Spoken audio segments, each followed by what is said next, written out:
Hello, everybody. Welcome. My name is Michelle Benjamin from LeaseCake. Thanks for joining us today. We're going to give everybody just a few minutes to join before we get into the actual content of today's presentation. The topic today is how to grow and add new locations efficiently, and there's no one better to talk to us about that than our guest, Bob. We'll get into his background shortly, but before we get into that, just a few housekeeping items. If you have questions, we would love to hear them at any point. So you can use either the chat box or the Q&A, and we will be looking at those and answering them as we go, and also addressing them at the end if we don't get a chance to interrupt. And we are recording this, and I'll be sharing it out with everybody afterwards, just in case you want to listen a second time. And I think that's pretty much it. And with that, I will pass it over to Taj to introduce our speaker. Great. Well, hi, everybody. Welcome to today's LeaseCake Live webcast. And thank you, Michelle, as usual, for the kind introduction. LeaseCake is in the education business, and it's important to share stories and ideas and advice across the industry from our partners and from our customers to help you. It is definitely interactive. So as Michelle mentioned, please ask your questions even during or after through the chat. And frankly, it's more fun that way because it's how our entire team is wired. My name is Taj Jadhav, and I'm the founder of LeaseCake. And we're coming at you from Winter Park, Florida, just a little north of Orlando. And no, this is not a backdrop. This is literally our cake quarters, because we believe the best conversations are around a kitchen table, and we're here for you. So we serve tens of thousands of locations, hundreds of brands, because we're real estate and location management made easy for restaurants and services-based retail. We reduce real estate risk, protect your locations. So frankly, you can just focus on growing your business. And our guest today is no stranger to growth and real estate, but none other than Bob Folsom from Omega Fitness Holdings. He's the Senior Director of Real Estate. Welcome, Bob. Thank you, Taj. Thanks for the introduction. Glad to be here for sure. Absolutely. Well, you've got such a great history of the business, understanding, as a franchisee, in the real estate business, as well as your role at Omega. Why don't you take us back to where your roots were? What happened at that moment in time for you to get into this business? Absolutely. So it started 10 years ago. Actually, I started at Self Esteem Brands, actually in the security and technology division, helping install the key fobs and access readers and getting people into the clubs and kind of how all that infrastructure worked across the country. Did that for a year, and then real estate piqued my curiosity, and I actually ended up getting my licensure, and they helped me kind of go through the whole motion of learning the industry from the ins and outs all those years ago, kind of flash forward to now. So I ended up being the senior manager of real estate for the Southeast at Self Esteem Brands for the past 7 years. And then I transitioned from Self Esteem Brands, the franchisor, to the second largest franchisee group, Omega Fitness Holdings, at the first of this year. Wow. So you're number two. Who's number one? Number one is Bandon, they're called. Actually, they're in the LeaseCake family as well, I believe. So yeah, they're number two, and they're number one, we're number two.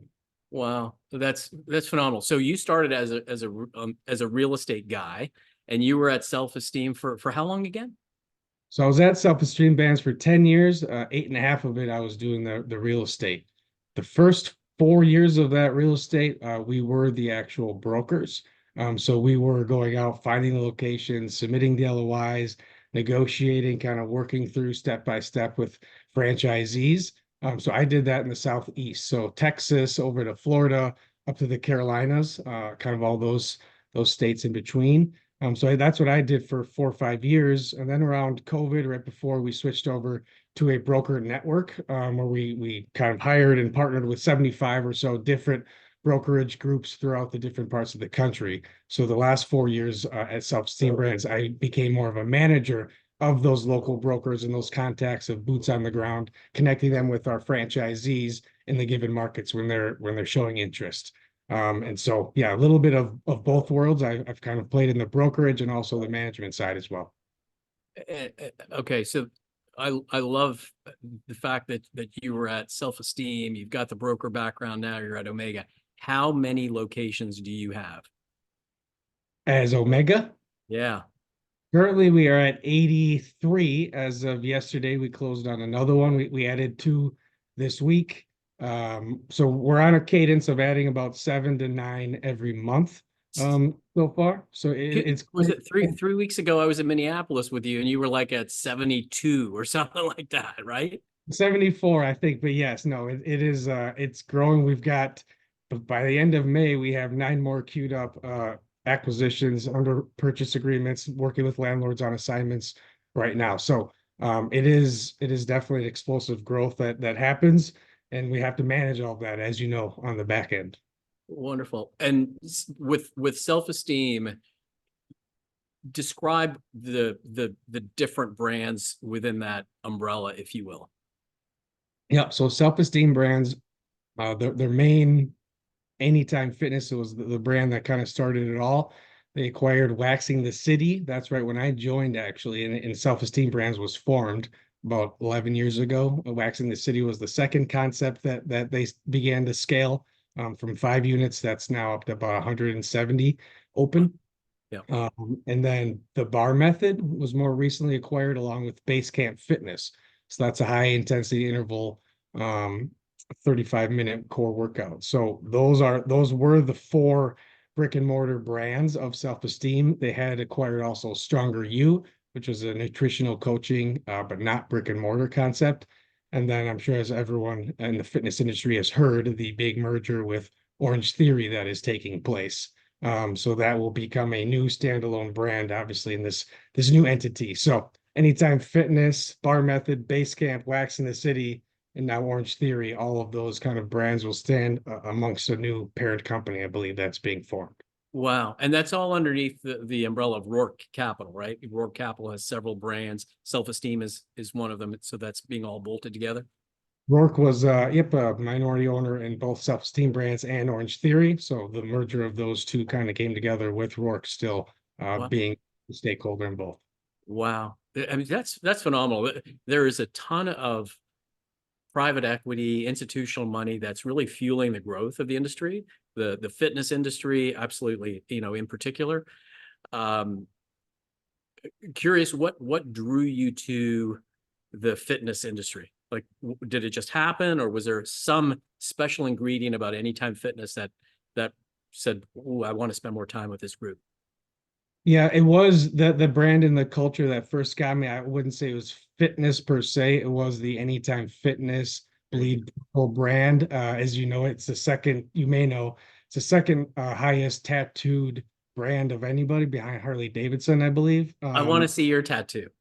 I don't have one, unfortunately, but I know a lot of people that do. But that passion to kind of help people, make people better, the health and wellness, kind of seeing people's self-esteem improve and kind of work through that became kind of a passion, and I enjoyed seeing that. And so real estate and Anytime Fitness kind of became the vehicle to some of that. And then obviously with my real estate background, I've been able to expand and kind of use that in different areas. Wow. All right. So then this will be a little bit of a running joke. There's got to be a number upon which you will get a tattoo. What's the number of locations? Put you on the spot. Yes. So we'll stay once Omega. So right now we're at 82. Once we get to 250, once All Omega right. hits 250, I'll get the tattoo. Excellent. Well, we will help you get there. So now you got to tell me about technology and, what have you experienced? Because you've seen it all, right? You've seen spreadsheets, you've seen PDFs, you've seen all sorts of deals and LOIs. How important is technology to helping you scale, right? Where you're saying you're getting 7-10 locations every month.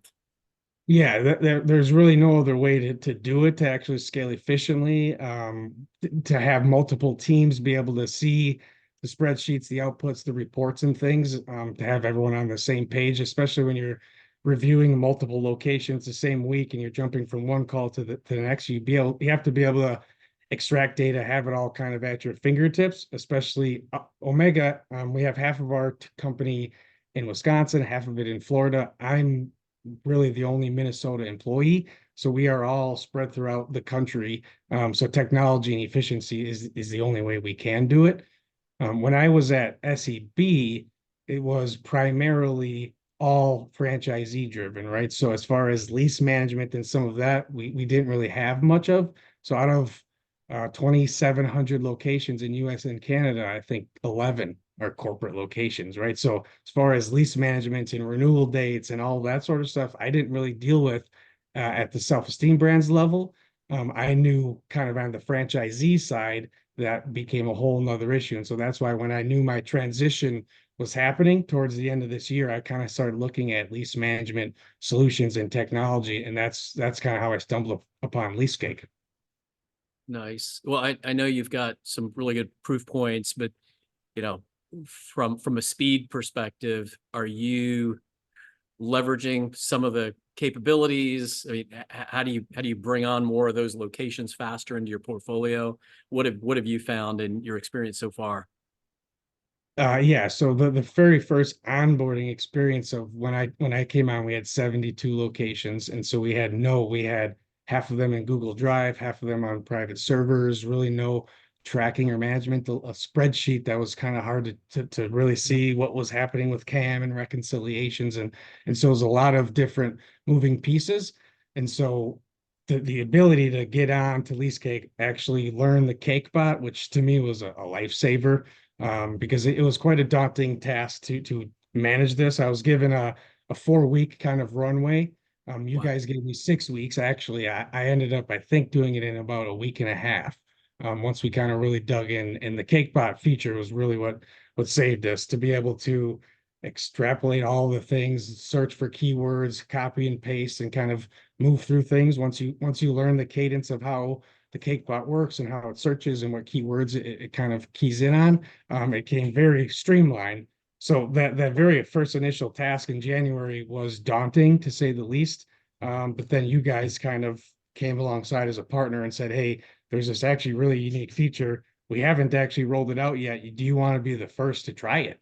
And I said, "Absolutely. I love technology. I love spreadsheets. I'm a computer guy." So I jumped at the opportunity, and it worked obviously very well. So I can't say enough about it, obviously, but that then goes into being able to pull reports for our accountants when they say, "Hey, when do all of our leases end? What is the actual, how many option periods do we have on all of these?" It sets up a whole set of reporting and things for the rest of the company that they weren't really able to see at a glance, especially at this macro level of a new formation of Omega coming together with kind of these two separate entities becoming one. Yeah. Well, I appreciate that. I mean, we don't just dream up stuff and hope people use it.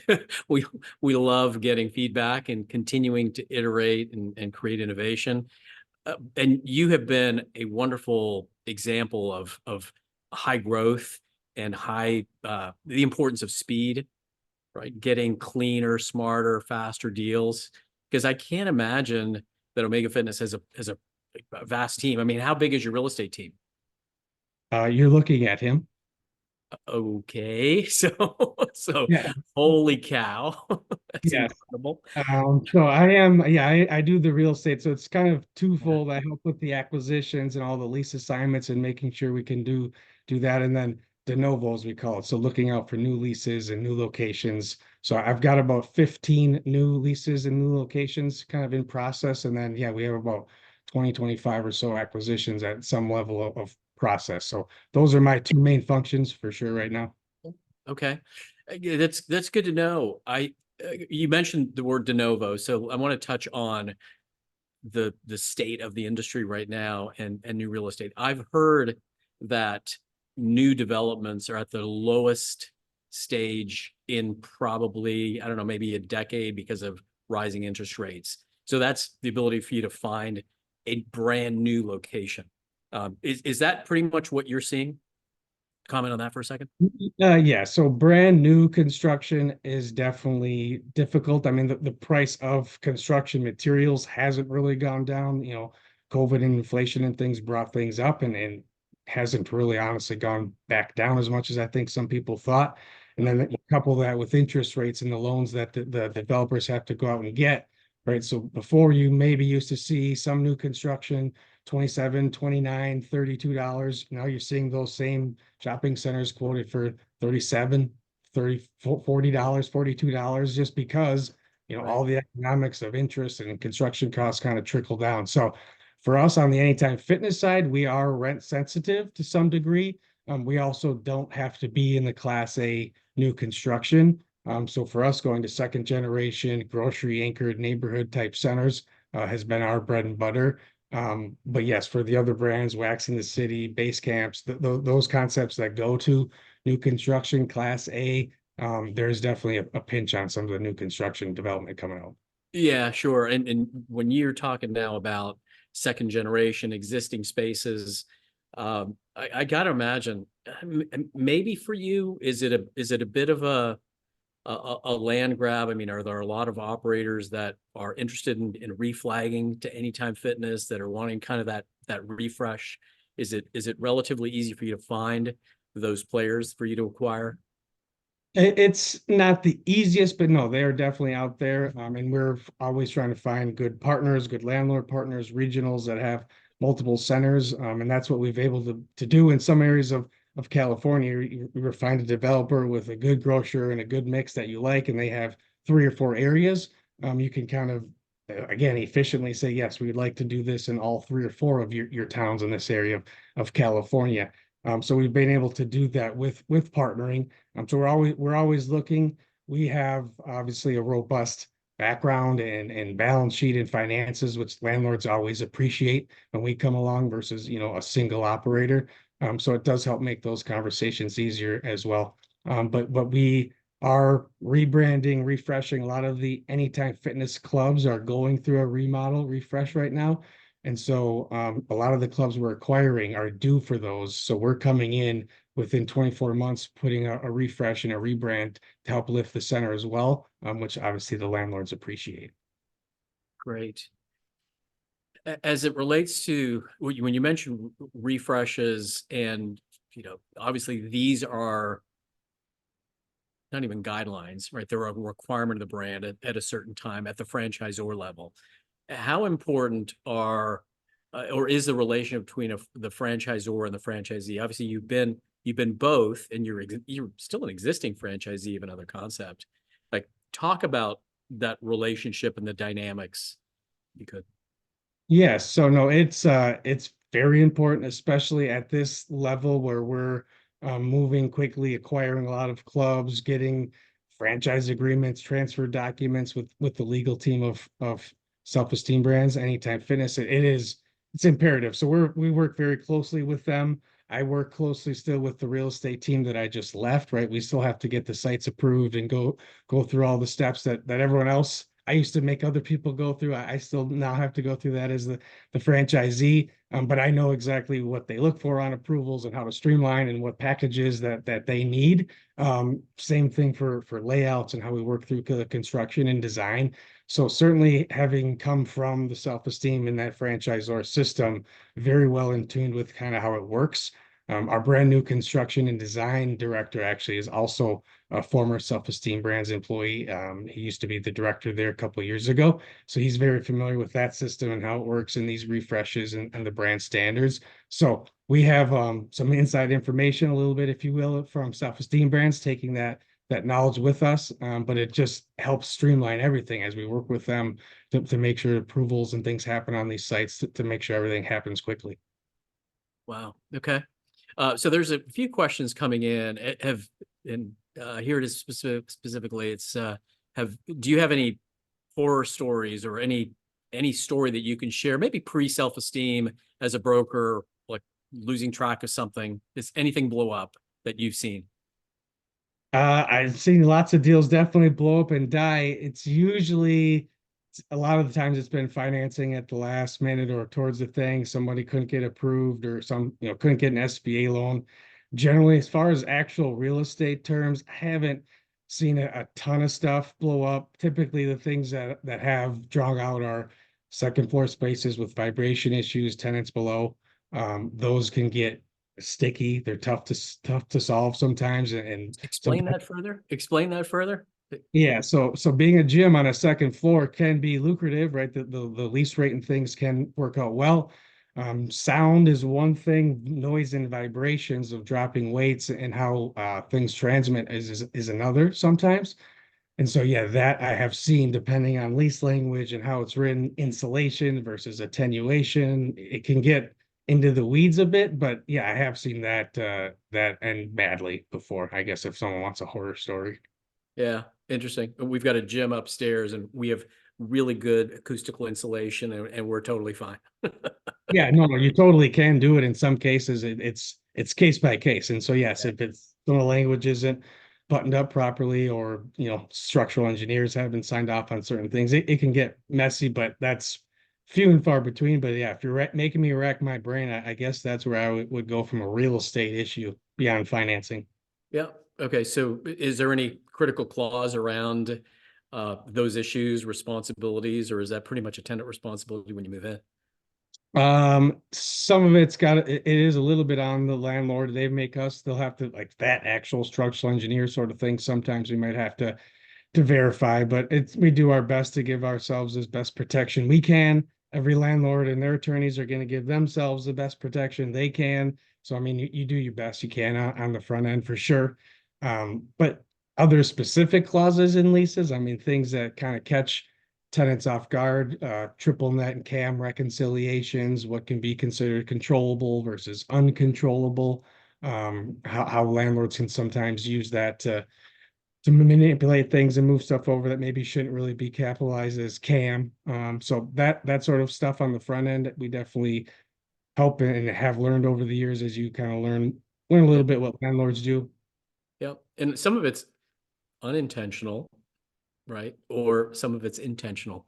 I mean, landlords are typically, they have outmanned and outgunned those operators that are trying to build their fitness empire, right? Their gym empire and their restaurant empire.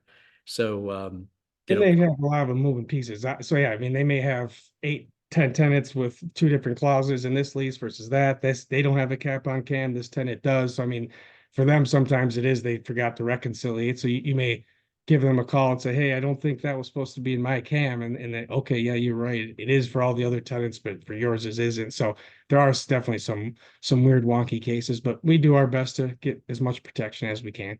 yeah, absolutely. And I think, not done right, it's a glorious waste of time and energy and resources. And it's got to be a massive time suck for anyone in the accounting group of any operator, right? And how large is your accounting team? We have one. We just added a second, and I think we just hired a CFO last week. He started as well, so we're adding. We're Yeah. joining. Yeah, we're lean and mean at the moment. You are poster child for lean and mean. Oh my God. It's Yeah. like, I asked the question, like, how big is your real estate team? And you said, you're looking at them. And I said, how big is your accounting team? Well, it was one, and I think we just added a second. I'm like, that's incredible. I mean, you're taking fitness to the next level of being lean. That's phenomenal. That's just unreal that it's like this alignment, your corporate strategy, and grow as you need and use tech in a way that allows you to think, bigger and more strategic. Are you sleeping well at night? Yeah, I'm sleeping well at night. They're busy days. They make for good days, but yeah, restful nights. Oh, that's good. That's good. All right. So you were one of the first adopters of our AI capabilities. Give me some advice. I mean, candidly, I'd love to know, what can we do and improve upon for you and the industry, brokers or within the brands that you support. Or the CakeBot abstractor specifically, or just Anything within our capabilities. I mean, we're here to learn from you too, right? yes, no, for sure. I will say, as we kind of mentioned, I was one of the first early guinea pigs, if you will, and I gave you guys some feedback and suggestions and kind of, and you went with it and you actually made the edits and the changes. I went back in a month later to upload more leases, and I was like, oh, this actually has changed. The functionality has improved. And so like that gives me some good feeling of, hey, they are actually listening. And for example, one of the big things when a lease has multiple documents, right? The original base lease, assignment, or an amendment or two, and you search, hey, what is the cap on CAM? Is there a cap on CAM language? Originally, it would only search the base lease. I'd have to toggle between multiple documents. Now it knows to search all four, and it'll highlight, hey, on it was originally in base lease, but it was amended also in Amendment 2, Section 10, which was obviously a much easier experience. You can see, hey, the trajectory of what actually happened across multiple documents, which was huge functionality. So, I mean, even little things specific kind of like that, as I saw them improve, helped me tremendously. I think would help a lot of people as they kind of get in there. So kind of just your willingness to do that, I think, is showing me that, hey, that you guys obviously want to work with us.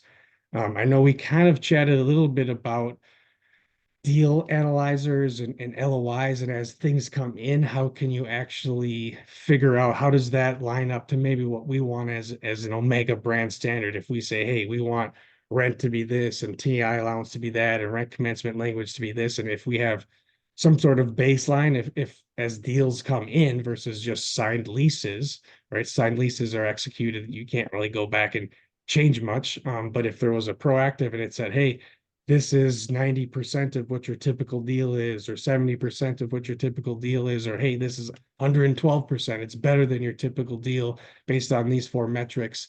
I think that would be helpful. So I'm just kind of speaking out loud, but just kind of how to get more proactive on that side. I think that functionality could be beneficial. Well, good. Definitely, have taken that point to heart. I mean, what we'd love to create the world where you can take every tenant-friendly provision that's fair, right? That helps you kind of even that balance of power as you start to move into LOIs to negotiation, because ultimately, you're building a gym and a fitness empire, not necessarily a real estate empire, but that could still be part of your ultimate plan, right? To own some of that real estate. Is it important, or are you seeing that the spirit of the franchisor, SEB, self-esteem brands be more open to having a solutions, technology solutions to support your growth? Or are you finding that you're having to choose a solution that best fits for you? I mean, where does self-esteem brands kind of fit into that support part of your growth? Are they Yep. encouraging that? Yes, so they are actually kind of rolling out and have been rolling out the last year, part of their own internal PM group to help properly project manage some of these. And so they use smart sheets and other things with task and all the different stuff. So they do have kind of an in-house team that helps walk through and says, hey, I mean, we've done this a lot. They do this with all franchisees, but when should you start pre-sale and when should you have all these things signed and all the different things in place and ordered and all the different stuff. So they definitely have some technology, smart sheets, different things that they use to streamline so that everyone's looking at the same live breathing document, which definitely helps kind of as we begin to open and move some of these de novos through. For us, since I came on board, we haven't signed new leases, so that the project of starting, getting permits and doing all of that is kind of just beginning for us as we're signing our first batch of leases this year. Okay. Well, that's good to hear. I mean, I think what we're seeing, and I think this is in, what you're articulating within the Rourke family and within the self-esteem brands family is like, you have to support your franchisee. You have to support your franchisee with technology that works to help you scale and obviously to continue to grow and drive that royalty revenue and fuel your expansion. Because I mean, that equity that's behind your growth, I mean, there's got to be return, right? So the faster you do it, the cleaner those deals are, the smarter they are, the better. So I think, hats off to SEB. It sounds like your leadership at Omega and they're pretty much joined at the hip. Would you say that? Yeah, very, very close. Long history and legacy of positive relationships between our ownership and them. Yeah. Nice. Do you have any story about how Anytime Fitness started, or is that the way, way, way back time machine?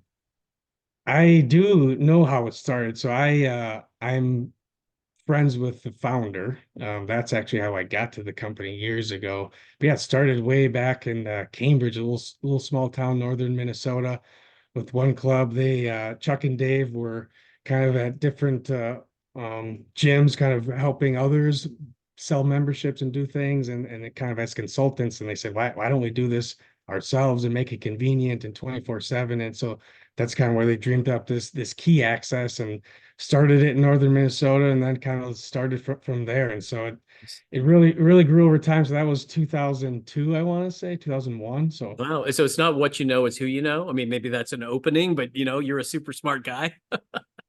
yeah, it is definitely who you know. So yeah, like I said, I didn't have the real estate background. They kind of helped Wow. me go get my feet on underneath me and get my license, and yeah, gave me a shot, so to speak. But it has paid off for all of us, I think, in the end. That's wonderful. I'm so glad you shared that story because I think, ultimately you never know the twists and turns in life that bring you to this moment where you and I are having this conversation. And it's important to, reflect back on that because we are really just a culmination of our life's journey. And whatever that experience is, whether it's parents, whether it's college, somebody you meet at a bar or the guy that started the very, vision of Anytime Fitness, that whole kind of that universal lock. I think that is really cool because that changes how people interact. I mean, it's the evolution of tech and the evolution of fitness. It's all woven together. It is, and they've grasped that and continue to go with technology integration and all that. But no, I agree with you. Who you know, kind of the relationships you foster over time, certainly pay off. I'm a firm believer in that. And yes, we're here for a reason. We got to this point, I think, for a reason. But I think being willing to share your story, kind of just share who you are, how you got there with others, finds common ground, and then yeah, you make connections and network, and here we are on a webinar together. Exactly. Yeah.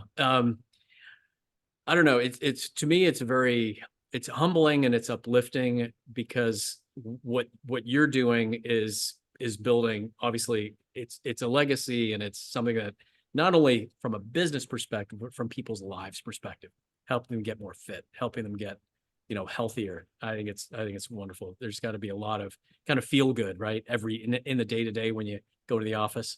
Yeah, it is. And that's kind of important to me. And I have, I'm not saying anything against hot chicken and other things, fast food, but yeah, there's something about wellness and people's well-being and kind of seeing their self-esteem grow over time and actually become a better person through the product you're helping.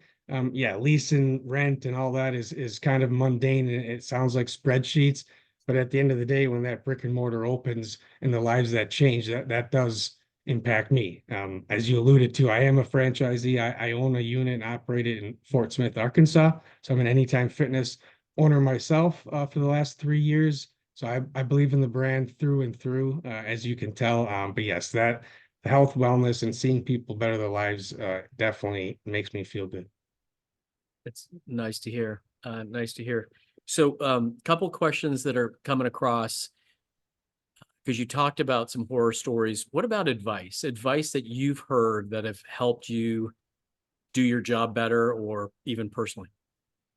I do think, like, kind of piggybacking off what I said, it is a relationship business. The real commercial real estate world is very small. It's smaller than you actually think. I mean, there's a lot of the same landlords and a lot of the same regional brokers and same players that you kind of interact with a fair amount. And so just honestly treating them how you want to be treated and kind of coming to the deal with integrity, being transparent, like, and just open and honest. That's kind of how I approach these deals and these brokers. And it just works well over years.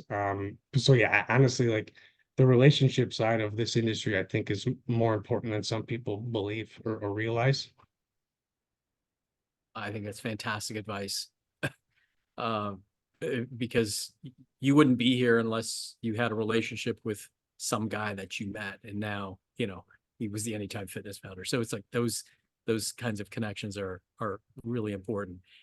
As you look to the future, like in 2024, by the end of 2024, what's Omega Fitness's size, and then what's the overall Anytime Fitness size before the Orange Theory acquisition? Just kind of separating those two, or the merger. Yeah, so I believe by the end of this year, we should be around 120. Don't hold me exactly to that, but I believe that's kind of the number we're striving for. So that'll give us about added plus 50 for the year. So So halfway to your tattoo then. Halfway to the tattoo, I guess. Yes. Yeah, and then global units for SEB will put them at about 5,500. I think with Orange Theory, they're a little over 7,000. Okay. So I'm glad you talked about the bigger picture, that 5,500, 7,000. With SEB, what's the mix of domestic, oh, I say North America versus international? It is almost 50-50. It flipped over maybe a year and a half, 2 years ago, but it is about 2,700, 2,600 domestic, US and Canada, about 2,700 or so international. So Uh, you said it flipped from domestic to be more international driven. Is that the future? Is that what you're starting to see? Growth? that is where the more of the growth has definitely been coming as we add new countries, new masters come on, and so yeah, they're adding more and more countries all the time. Certainly, we're continuing our domestic US and Canada growth.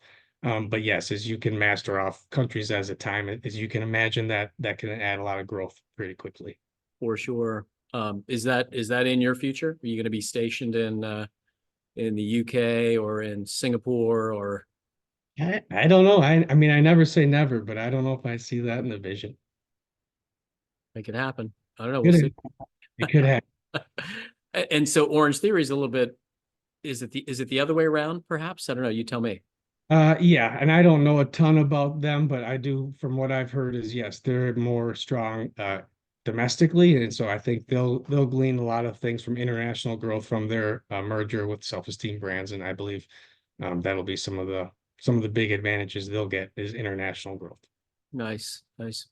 There's some good questions coming. What's the most important critical clause that you've seen that is the most tenant friendly, that sometimes is the most overlooked? I mean, that's kind of a tough one, at least for me. I don't know. You've seen. It's a tough one. I mean, it like truly, like as a franchisor and with franchisees, the guarantor and guarantee language as far as biggest impact on them and how their life.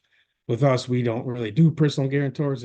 It's a corporate, so that language I would say is not as much a real thing that I always see and kind of is always the biggest arm wrestle is HVAC.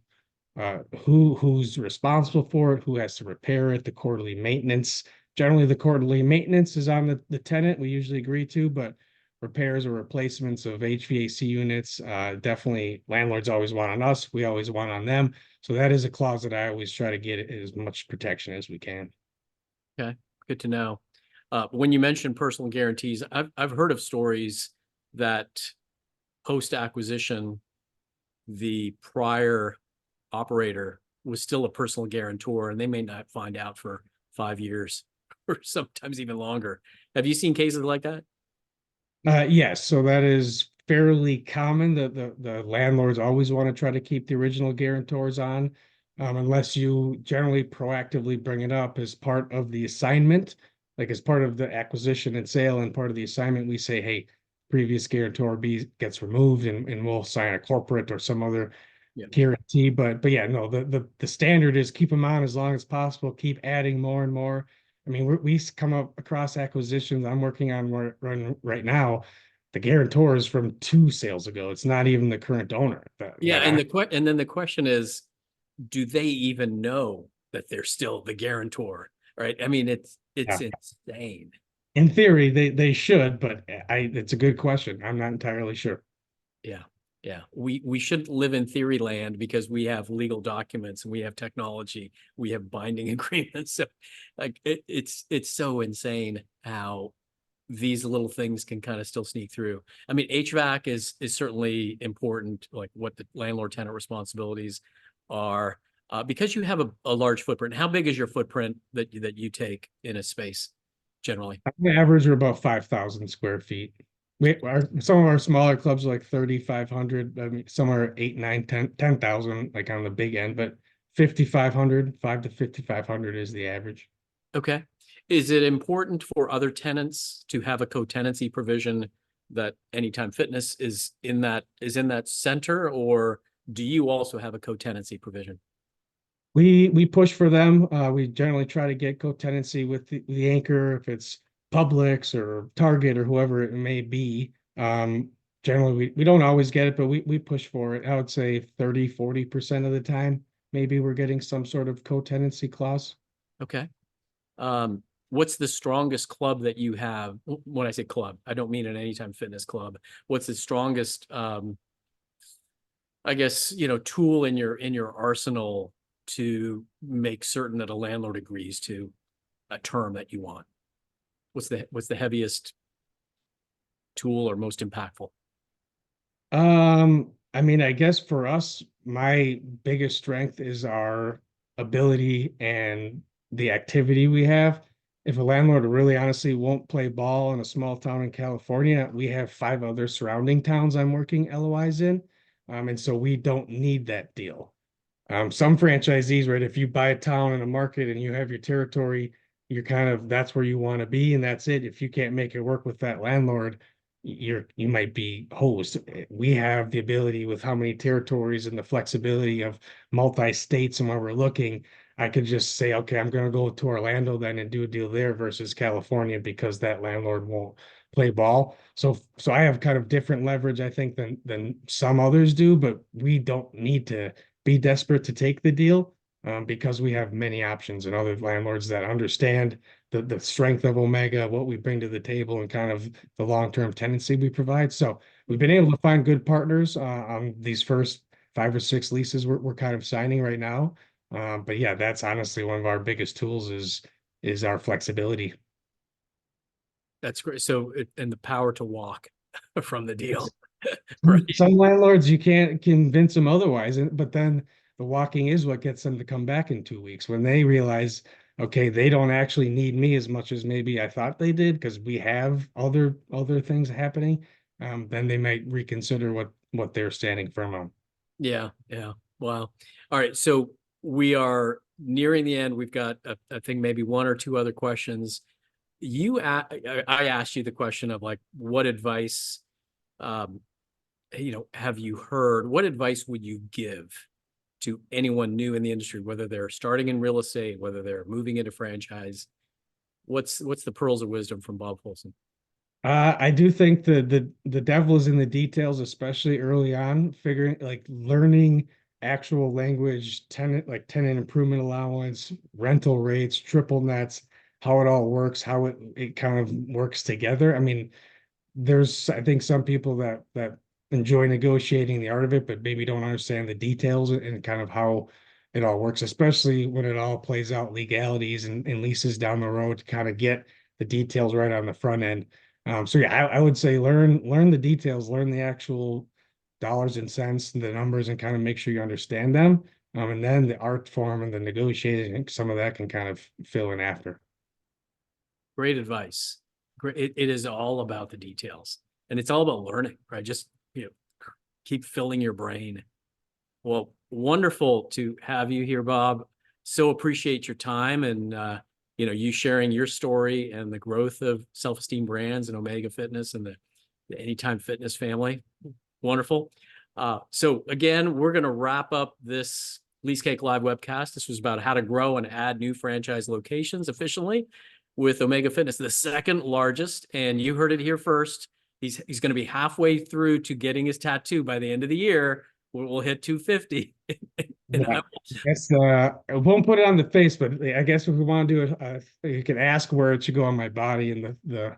There you go. There you go. And I'll fly to Minneapolis, and then I'll pay for, maybe half of the price of the tattoo, and then you can pick how big it is and where it is. How's that? Okay. All right. Sounds like a deal. Excellent. Well, thanks again, Bob. Appreciate your time, and until next time, everybody. I appreciate you. Thank you, guys. All right, signing off. Bye-bye.